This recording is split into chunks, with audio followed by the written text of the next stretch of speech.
a trust fund. So, Ignazio. Okay, thank you. I move here so I don't give my back to these young people table next to us. Okay. Well, okay. First of all, let me say that I feel honored to be here to discuss about such important topics, and I want to sincerely thank the organizers of this event and my colleagues Iota and Just Lawrence to make it possible.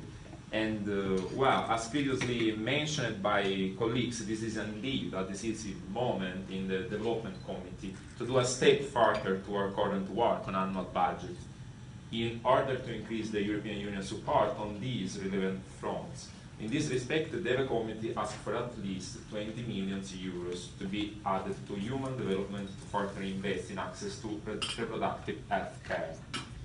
In addition, when the European Union Trust Fund for Africa, which was a rapporteur for the European Parliament, has been discussed, I have pushed a lot to ensure that the additional fundings are channeled to support women and on the field of reproduction health.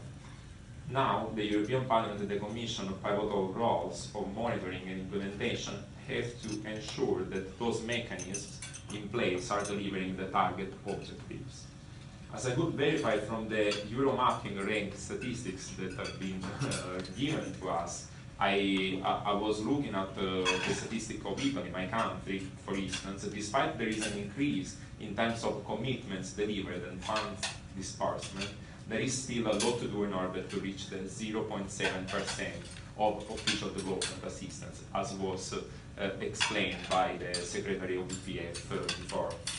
As a good, moreover, we still need to stress the importance to have transparency in regard to which specific sectors will be funded and if they cover areas such as sexual education, etc.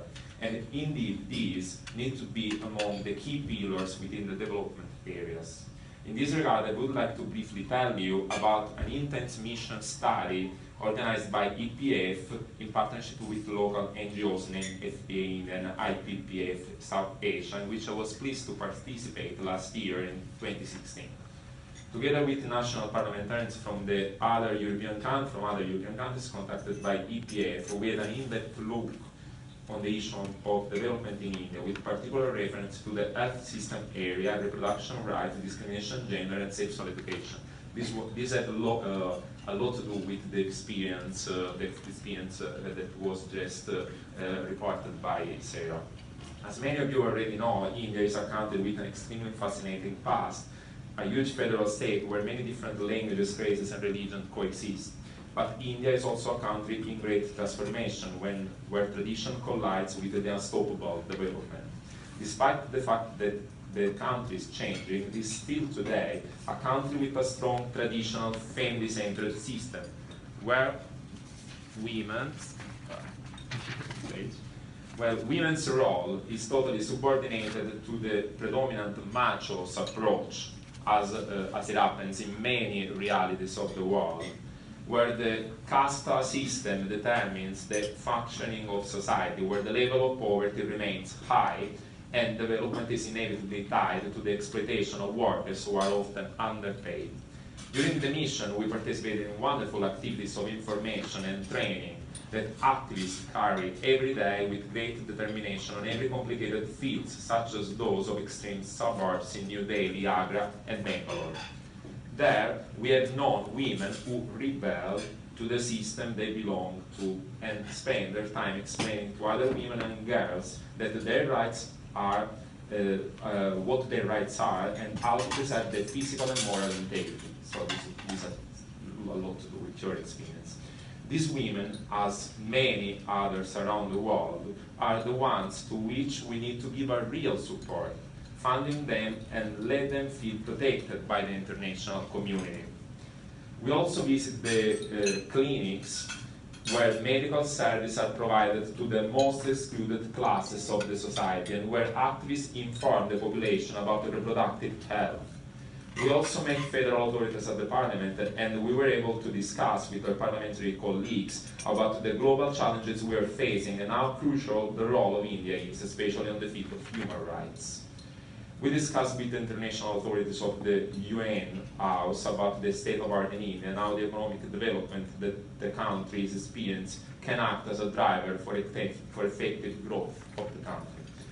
Yes, because India, as part of the many unresolved issues and the numerous human rights violations still perpetrated in the country, is no longer a country that asks for the international community, but is a country which is investing in developing countries, especially in Africa, which subscribes important partnership with other major international players and looks forward to far-reaching global change today through the BRICS agreements and programs.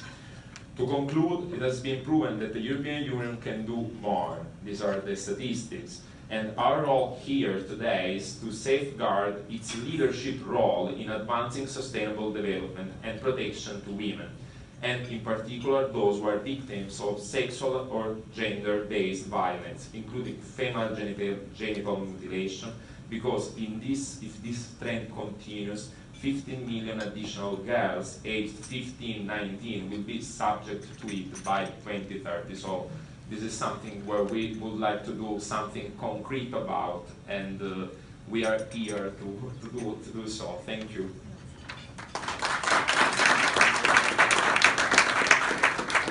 Thank you, Ignazio. Now.